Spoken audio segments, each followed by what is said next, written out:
Hello! Bienvenue sur le podcast Les Croqueuses. Moi, c'est Pauline et je suis là pour vous aider à construire un quotidien qui vous ressemble et dans lequel vous vous épanouissez chaque jour un peu plus pour croquer votre vie à pleines dents. Dans les épisodes, seul ou avec mes invités, je vous partage des réflexions, des astuces, des inspirations et des outils pour vous remettre en mouvement. Le tout avec ma bonne humeur et beaucoup de pétillance, comme d'habitude. Allez, c'est parti, préparez-vous, on y va. Hello les croqueuses! Aujourd'hui, on se retrouve pour un nouvel épisode sur la confiance en soi parce que je reçois tellement de femmes à mon cabinet ou dans mes stages qui me parlent systématiquement du fait qu'elles n'aient pas confiance en elles. Alors aujourd'hui, j'ai envie d'axer cet épisode sur les 5 choses qu'on ne nous dit pas justement sur la confiance en soi pour éviter d'avoir des confusions, pour éviter de se persuader, de s'auto-persuader qu'on n'a pas confiance en soi et pouvoir enfin passer le cap et changer le regard qu'on peut poser sur soi. Du coup, si jamais je reprends l'exemple de ces femmes qui me disent manquer de confiance, qui voudraient avoir plus confiance en elles et tout ça, ben souvent quand on creuse en fait, on s'aperçoit que c'est pas vraiment l'essence du problème et que bien souvent c'est pas un manque de confiance qui les empêche d'agir, mais bien certaines réactions disproportionnées de leur corps, de leurs émotions, comme par exemple le fait d'être stressé à l'idée de conduire, paniquer totalement quand on prend la parole en réunion, etc. Malgré tout, c'est des choses qu'elles font. Et donc ça m'amène à la nécessité, au côté indispensable aujourd'hui dans cet épisode, de réexpliquer un petit peu ce que c'est que la confiance en soi, parce qu'il y a souvent une méconnaissance ou en tout cas une confusion avec l'estime de soi, avec la capacité de réussir, etc. Donc si jamais je repose un petit peu les bases, le contexte de la confiance en soi, en fait c'est un sentiment personnel qui fait que on perçoit avoir les capacités pour agir et pour faire face dans un domaine donné. Donc là, ce que j'aime bien dans cette définition, c'est que ça montre bien que c'est dans un domaine donné et que ça n'a rien à voir avec absolument l'ensemble de sa vie. Et donc, vous allez comprendre pourquoi est-ce que je dis ça, parce que ça fait partie des points que je vais détailler derrière. Donc en fait, la confiance en soi, c'est plutôt la reconnaissance de mes compétences. Du coup, elle est vraiment liée à ce que je fais, à mes actes, et surtout, en fait, elle peut être variable dans le temps. Donc ça, c'est aussi quelque chose que je vais reprendre tout à l'heure, et elle peut être variable aussi selon les sujets. Par exemple, dans mon travail, dans ma famille, dans mon couple, au sport, je n'ai pas le même degré de confiance dans chacun de ces domaines-là. Du coup, quand on a confiance en soi, en fait, on a une vision un peu plus réaliste de nos capacités. Et le fait d'être en mesure de croire en nos capacités, eh bien ça nous permet de mieux supporter, mieux appréhender nos émotions, justement, ce que je disais tout à l'heure, comme par exemple le stress à l'idée de conduire, la panique totale quand on prend la parole en réunion ou qu'on doit expliquer quelque chose. Ça, c'est un témoignage que beaucoup des femmes que j'accompagne me partagent. Eh bien, quand on croit en ses capacités, qu'on sait que, ok, je vais bafouiller, ok, je vais devenir rouge écarlate, ok, ça va être un gros challenge pour moi de m'exprimer et ça me fait accélérer le rythme cardiaque, etc.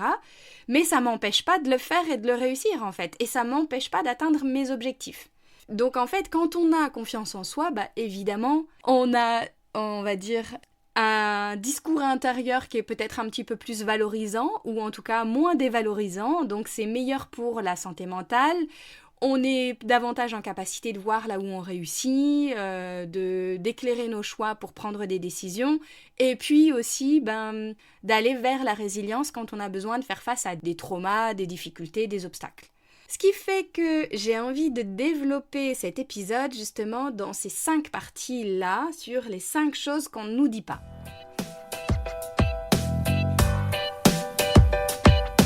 La première, c'est que la confiance en soi, en vrai, c'est pas inné. C'est pas t'es né avec ou t'as pas de bol et tu vas galérer toute ta vie parce que t'as pas tiré le bon numéro, t'as pas le gène de la confiance. Non, la confiance en soi, en fait, c'est quelque chose qui se développe et qui se développe tout au long de sa vie. Par contre, c'est vrai que il y a peut-être des prédispositions au niveau des caractères, et puis surtout, l'environnement dans lequel on grandit joue énormément. Si plus jeune, on a été encouragé à agir, encourager à sortir de sa zone de confort, encourager à tester, quitte à essayer, et qu'on ne nous a pas brimé pour nos échecs, vous allez voir ça, on va redétailler ça aussi un petit peu après, eh bien évidemment que les environnements dans lesquels on vit influencent énormément l'estime, la confiance qu'on a en soi à l'âge adulte. Malgré tout, il y a des personnes qui ont cruellement manqué de confiance dans leur enfance, qui n'ont pas été encouragées, qui n'ont pas eu un environnement sécure qui leur a permis de développer justement cette croyance en leur capacité, cette reconnaissance de leurs compétences et dans leur capacité d'agir, de faire des choses. Eh bien, malgré tout, on peut travailler cette confiance justement quand on est à l'âge adulte et tout au long de l'épisode, vous allez peut-être avoir une idée un peu plus précise de comment est-ce qu'on peut le développer en fonction justement de ces 5 fausses idées ou en tout cas de ces 5 éléments qu'on ne dit pas suffisamment sur la confiance en soi.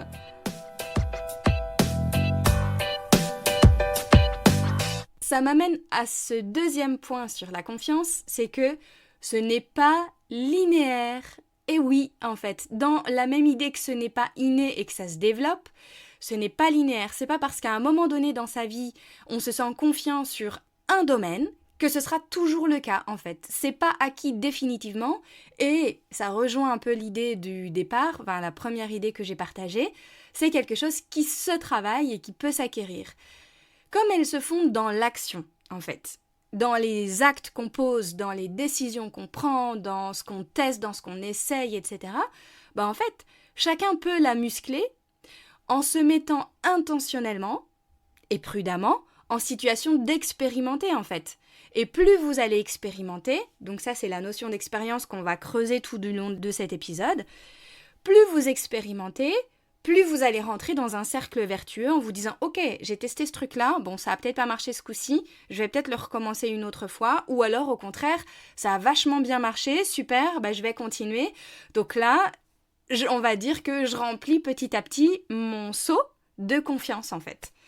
Et du coup, comme la confiance, en fait, elle est variable, ce qu'on disait, selon les domaines dans lesquels on est, la famille, le travail, le sport, le couple, etc., l'amitié aussi, et en fait, elle est aussi séquentielle. On peut décider, chacune de nous peut décider du sujet sur lequel, en fait, on a envie de travailler sa confiance, en fait. On n'est pas obligé de se dire, allez hop, je balaye absolument tous les domaines de vie. Donc en coaching, on parle beaucoup de la roue de la vie, des domaines de vie, etc. Donc dans la santé, dans le travail, dans les finances, tout ça. Évidemment, dans certaines périodes de sa vie, on est loin d'avoir atteint nos idéaux, nos objectifs. Par exemple, moi, mon cas personnel, j'ai 38 ans. J'espère que quand j'en aurai le double, je serai encore plus avancée dans la roue de la vie et que j'aurai atteint un peu plus d'objectifs. Mais c'est évident qu'à l'âge que j'ai, avec les expériences que j'ai qui sont quand même 2 fois moins importantes que quand j'aurai le double d'âge, j'aurai acquis encore davantage de confiance, j'aurai acquis davantage d'expérience et donc progressivement, j'aurai peut-être augmenter ma confiance dans chaque domaine de vie qui m'importe en fait. Donc vous voyez, on peut très bien se dire progressivement, allez hop, moi je sais qu'en ce moment je suis très confiante, donc là je parle pas de mon cas personnel mais d'une généralité, si jamais c'est quelque chose que vous vous dites, par exemple, je me sens super confiante dans ma vie personnelle, dans ma relation de couple, dans mes relations amicales et tout ça. Mais par contre, au travail, c'est une catastrophe. J'ai un manager qui me parle super mal, ou alors je suis entrepreneur et j'ai des sacrées montagnes russes émotionnelles et là, il y a plein de choses pour lesquelles je ne passe pas à l'action. Donc, je vais vraiment mettre toute mon énergie là-dessus et essayer de me fixer des objectifs qui soient atteignables. Évidemment, quand ils sont atteignables, c'est beaucoup plus facile de les atteindre et donc de gagner en confiance. Si jamais vous mettez des objectifs hyper ambitieux dès le départ sans vous planifier des étapes avant, en fait, ça va être beaucoup plus difficile pour vous de voir là où vous réussissez, là où ça ne marche pas et de rester motivé sur le long terme.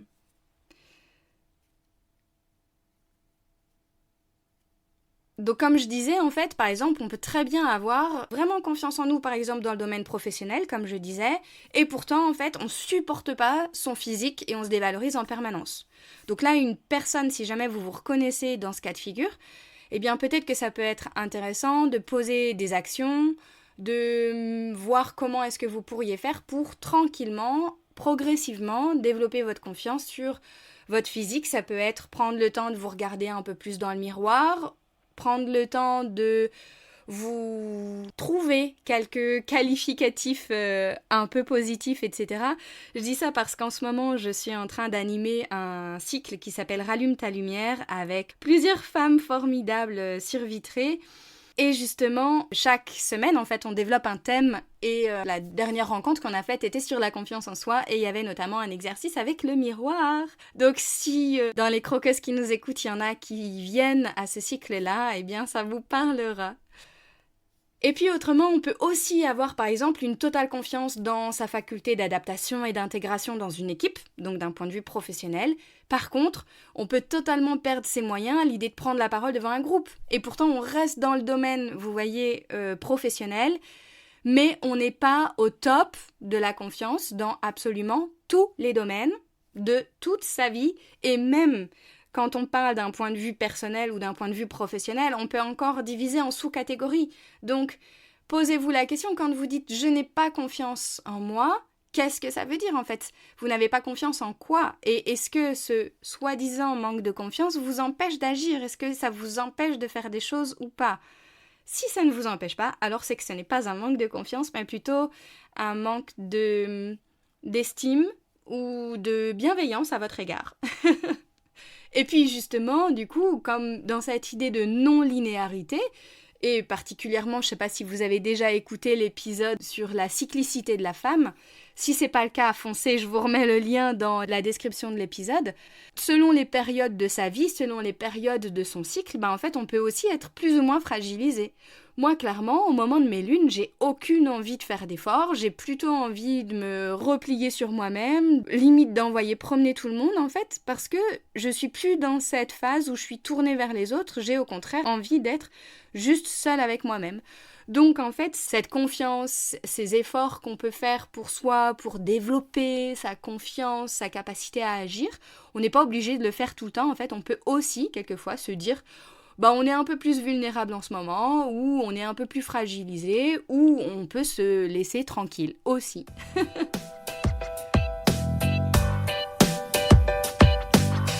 La troisième chose qu'on ne dit pas suffisamment sur la confiance en soi, c'est que pour moi, je vais peut-être me tirer une balle dans le pied, mais les réseaux sociaux sont de véritables ennemis de la confiance en fait.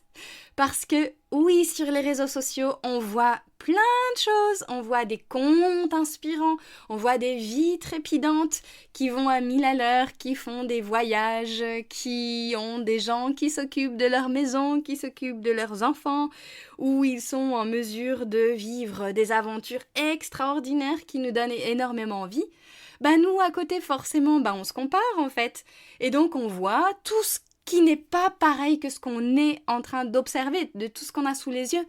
Donc, quand il y a cette idée de comparaison, on parle beaucoup de la comparaison qui empêche justement d'avoir confiance en soi. Pour moi, les réseaux sociaux, c'est la catastrophe en fait. Ce qu'il y a, c'est qu'il faut garder en tête que, et ça je l'ai déjà dit notamment dans l'épisode du mythe de la vie parfaite, que je vous mettrai aussi dans la description de l'épisode, il faut garder en tête que sur les réseaux sociaux, on ne montre qu'un mini morceau de la réalité.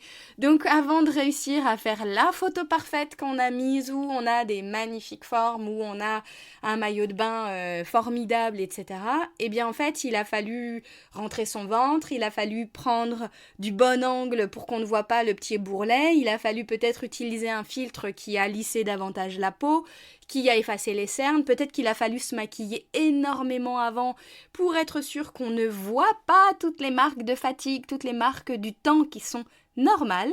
Donc en fait, toute cette perfection qui nous est montrée via les réseaux sociaux, ce n'est qu'un prisme de la réalité et ça encourage forcément la comparaison et la dévalorisation en face. Si je prends mon exemple personnel, En ce moment, au moment où je suis en train d'enregistrer l'épisode, je traverse une période de grande fatigue, vraiment, où je me rends compte en fait que je travaille beaucoup trop, que je suis vraiment surmenée. J'adore avoir plein de projets, j'adore être stimulée, sauf que là, je suis en train de récolter beaucoup de choses en ce moment même, et en fait, c'est trop pour ce qu'une seule et même personne est capable de faire. C'est aussi d'ailleurs pour ça, petite parenthèse, que j'ai choisi de m'entourer, de déléguer certaines choses pour ma santé mentale. Sauf que moi, sur les réseaux, de temps en temps, c'est sûr que je vous dis, je me suis rechargée, je me suis nourrie, je me suis fait choyer, etc. Mais vous ne voyez pas ma tête, vous ne voyez pas mes cernes, vous ne voyez pas forcément la fatigue et vous ne voyez pas tous les downs où je suis complètement avachie sur mon canapé parce que j'en peux plus en fait. Vous ne voyez pas les fois où mes enfants me réveillent au milieu de la nuit et où je suis tellement fatiguée qu'en fait, au lieu d'être empathique, je finis par leur crier dessus en fait parce que je suis dans un état d'usure pas possible. Donc, évidemment, là, ce que je suis en train de vous raconter, je vous dépeins le pire du pire, mais c'est pas comme ça tout le temps, et je suis juste en train de vous montrer que ce que je montre, moi, sur les réseaux, ne reflète pas forcément la totalité de ce que je vis.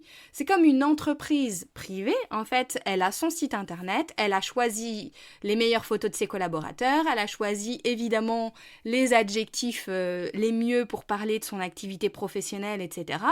Si jamais sur le site internet de l'entreprise, on voit un petit peu l'envers du décor, clairement, on va pas y aller en fait. On va pas faire appel à leur service, on va se dire qu'ils y arrivent pas. Admettons, une entreprise de plomberie, il y a des fois où ils arrivent pas du premier coup à réparer, à trouver la panne, à faire quelque chose de joli dans les raccords, etc. Évidemment, c'est pas des photos de ces ratages, façon de parler, qu'ils vont mettre en avant sur leur site internet en fait. Ils vont mettre au contraire leurs plus belles réalisations, leurs matériaux les plus beaux. Et donc forcément, là aussi c'est une vitrine, c'est qu'un petit bout de la réalité. Sauf qu'on oublie quelquefois que sur les réseaux sociaux, des personnes qui ont choisi d'étaler leur vie, eh bien en fait, malheureusement, c'est un petit peu la même chose. C'est un peu comme leur site internet, comme leur vitrine, où on ne met que le beau en valeur. Donc, oui, les réseaux sociaux, je trouve ça chouette et inspirant quelquefois, et je dis ça entre autres parce que j'y suis, et que personnellement, mon objectif sur les réseaux sociaux, c'est de vous apporter un contenu qui soit relativement positif, qui soit réaliste aussi, et qui soit pétillant et empreint de moi, quoi, de ma personnalité, mais je répète, cette personnalité-là, c'est qui je suis fondamentalement, mais ça ne veut pas dire que je suis comme ça 100% du temps, 24 heures sur 24, 365 jours par an. Donc, quand on consomme que du contenu comme ça, qui a été sciemment choisi par les personnes, en fait, ça peut parfois affecter la perception que on peut avoir de nous-mêmes, en fait. Et il y a des études comme ça qui ont prouvé, notamment une étude de Epidemics, par exemple, qui a été réalisée en 2021, qui montre que Instagram exerce une forte influence sur l'amour-propre sur 56% des Français entre 15 et 34 ans. Ce qui signifie que plus on va voir des comptes beaux, lisses, inspirants, et plus on va se comparer à sa propre vie, moins on aura d'amour-propre pour soi parce qu'on se considérera largement inférieur à ce qu'on a vu sur les réseaux sociaux. Je sais pas si ça vous parle, les croqueuses, là. Donc, je ne vous dis pas d'arrêter de consommer mon contenu sur Instagram parce que je l'adore et je le trouve juste génial, évidemment. Mais je nous dis à chacune de rester vigilante et de ne pas s'arrêter à ça, de ne pas s'empêcher, par exemple, de faire quelque chose, de prendre une photo de nous sur la plage, sous prétexte qu'on serait forcément moins bien gaulé, moins bien bronzé, moins bien apprêté, ou qu'on n'aurait pas un aussi joli maillot de bain ou autre que telle influenceuse qu'on a vue sur les réseaux sociaux. Et ce n'est pas parce que nous, on va dans des centres de vacances, dans des campings, dans des locations, dans des Airbnb, peu importe, dans des tentes, que forcément ce qu'on fait est moins bien qu'un hôtel 4 étoiles à Dubaï et que du coup, on s'interdirait de se prendre en photo ou de profiter et de savourer en fait, parce que faut partir de ce qui est comparable aussi. Voilà, du coup, par rapport aux réseaux sociaux, je trouve ça vraiment important de reposer ce contexte-là.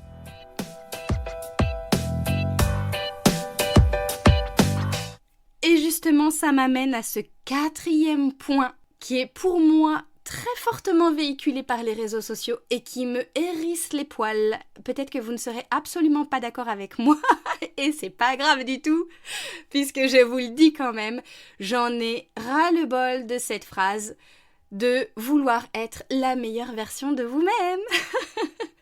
C'est une phrase qu'on entend énormément dans le développement personnel et qui m'agace beaucoup en fait parce que ça sous-entend qu'on doit se dépasser, qu'on doit se surpasser et qu'on doit toujours être mieux.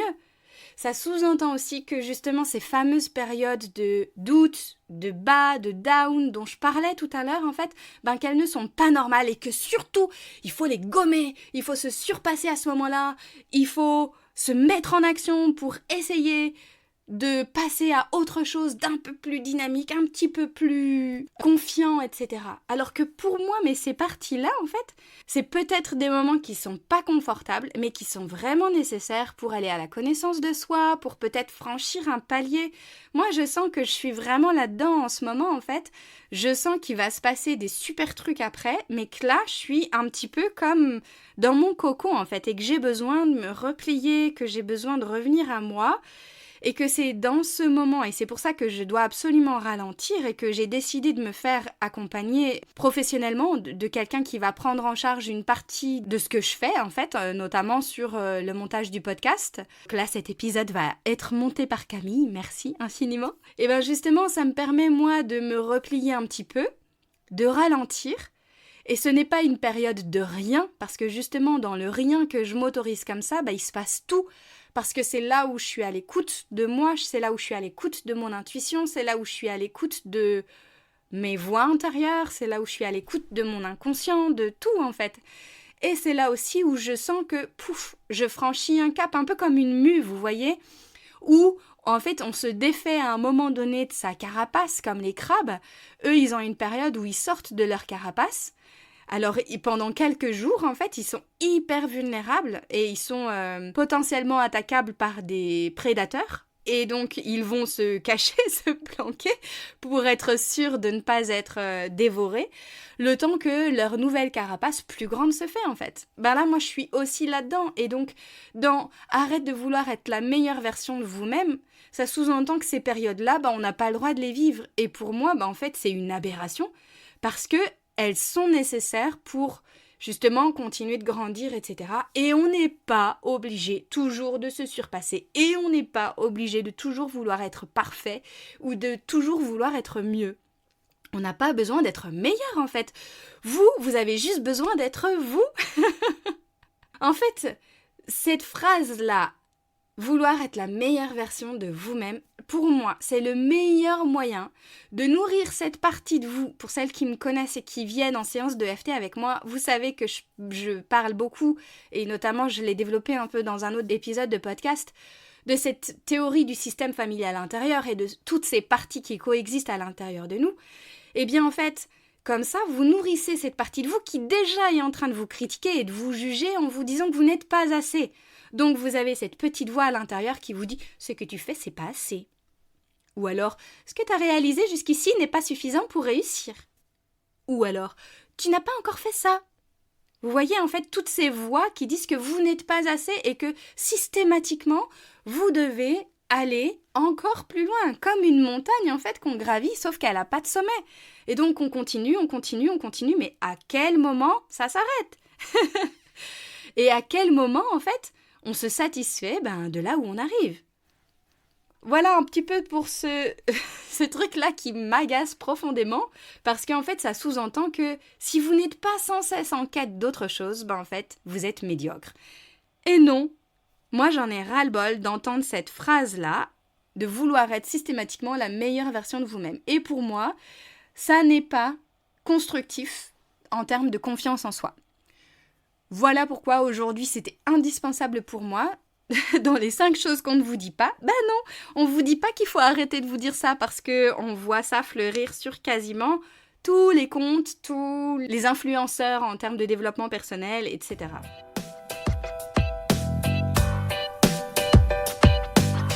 Et pour cette 5e chose qu'on ne nous dit pas sur la confiance en soi, c'est les échecs. Donc j'ai commencé un petit peu à évoquer ça dans les autres parties. Les échecs, en fait, c'est des formidables occasions d'apprendre, donc faut pas les éviter, en fait. Albert Einstein, en fait, il disait « Je n'ai pas échoué. J'ai trouvé 10 000 moyens qui ne fonctionnent pas. » Et ça, j'adore cette phrase-là, en fait. Parce que justement, si on prend l'exemple des chercheurs, ils consacrent leur vie entière à tester, à échouer, et donc ils recommencent, ils échouent de nouveau, ils réessayent, et peut-être qu'un jour ils trouveront, mais ils sont même pas sûrs qu'un jour ils trouveront, en fait. Donc ils passent leur vie à faire ça. Vous imaginez si on s'arrêtait aux échecs, en fait, ces chercheurs, d'abord, ils ne feraient plus ce métier-là, et puis ils auraient une confiance en eux au ras des pâquerettes. Heureusement que la confiance, elle vient en faisant, en fait. Elle vient pas en réussissant obligatoirement. Évidemment, ça valorise encore plus quand on a réussi, mais plus on va essayer, plus on a de chances d'arriver jusqu'à la réussite. Donc, si vous ne faites rien par peur de l'échec, en fait, vous passez justement à côté de gagner en confiance. Une autre citation de Samuel Beckett qui disait « Déjà essayé, déjà échoué. Peu importe, essaye encore, échoue encore, échoue mieux. » Et en fait, dans cette phrase-là, ça montre bien que l'échec fait totalement partie du processus de la réussite. Donc, je vais gommer ce « il faut » parce que je l'aime pas. On peut imaginer qu'on peut échouer encore et accepter en fait cette idée que l'échec, ça fait partie des étapes qui vont nous amener vers la réussite et vers l'objectif qu'on a envie d'atteindre. Donc, quand on comprend ça, en fait, on ne se décourage pas au moindre échec, on se l'approprie justement, et ça permet derrière de poser un regard peut-être un petit peu plus doux sur soi, moins jugeant. Pour moi, c'est fondamental d'ajouter que si la peur de l'échec peut conduire à l'inaction, c'est aussi probable que au quotidien, vous ne fassiez rien, et que du coup ce soit fade. Parce que sans action, sans essayer, sans tester, même s'il y a cette peur d'échouer, donc sans ces actions, il n'y a pas de nouvelle expérience. Et le meilleur moyen, vous, pour ne pas vous planter, c'est de ne rien faire, sauf que derrière, ça ne vous aide pas à progresser, ça ne vous aide pas à apprendre, ça ne vous aide pas à réajuster sur un petit peu la trajectoire, si jamais vous vous êtes rendu compte qu'il y avait un obstacle à un moment donné sur votre chemin, contournez-le, trouvez des stratégies pour essayer de le contourner et y arriver quand même en fait. Et c'est comme ça justement que vous allez améliorer, augmenter votre confiance en vous. C'est l'inaction qui nourrit le manque de confiance. En conclusion, mes chères croqueuses, la confiance en soi, elle a donc à voir avec la reconnaissance de vos compétences, puisqu'elle est essentiellement liée aux actes que vous posez et, comme je disais, elle est variable dans le temps et selon les domaines de vie, selon les sujets, selon les aspects de votre vie. Du coup, pour atteindre la confiance, en fait, c'est l'expérience, c'est une des voies royales, en fait, c'est de tester. Et c'est qu'en accumulant une expérience dans un domaine qu'en fait, on peut aller de plus en plus vers un sentiment de confiance dans vos capacités, puisque c'est ça la confiance, c'est croire en ses capacités. Donc quand il n'y a pas d'expérience, on ne peut pas savoir si on est capable de, et donc on ne peut pas avoir confiance en soi. Je ne sais pas si vous me suivez. Imaginez qu'en fait, vous êtes devant une boîte de chocolat assez étranges. Ils sont bizarres en fait. Il y en a de toutes les couleurs, de toutes les formes, de toutes les tailles et tout ça.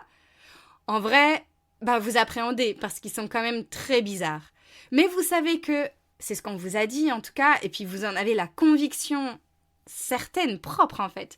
Vous savez que dans cette boîte de drôles de chocolat, il y en a un exquis, il y en a une merveille en fait. Donc quand vous êtes face à cette boîte, soit vous abandonnez, vous ne faites rien, vous tentez rien, vous faites demi-tour, et là, vous ne développez pas votre capacité à repérer le bon chocolat.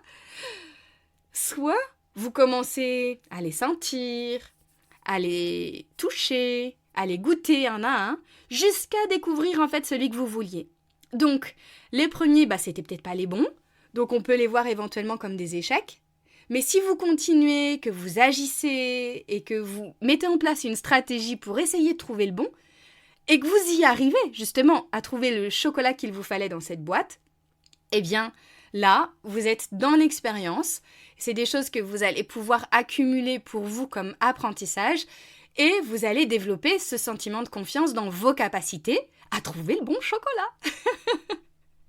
Tout ça pour dire que oui, là, dans cet exemple-là, il y a des émotions qui rentrent en jeu, c'est évident, notamment la peur de l'échec. Mais la confiance en soi, en fait, c'est le fait d'essayer. C'est pas la façon dont on vit ses émotions. Donc avoir confiance, c'est pas j'y vais les yeux fermés en me disant même pas peur, c'est y aller quand même si j'ai peur en fait. Je sais pas si vous voyez la différence. Donc, je reprends un petit peu ce que je disais au tout départ avec ces femmes que j'accompagne et qui me disent qu'elles n'ont pas confiance en elles, que quand elles s'apprêtaient à prendre la parole pour se présenter, eh bien en fait, elles étaient terrifiées et qu'elles y ont pensé tout du long où tous les autres se présentaient avec le cœur qui s'accélère. Oui, sauf qu'elles l'ont quand même fait en fait. Donc elles ont vécu leur émotion, c'était pas confortable, ça on est totalement d'accord là-dessus, mais elles y sont quand même allées en fait.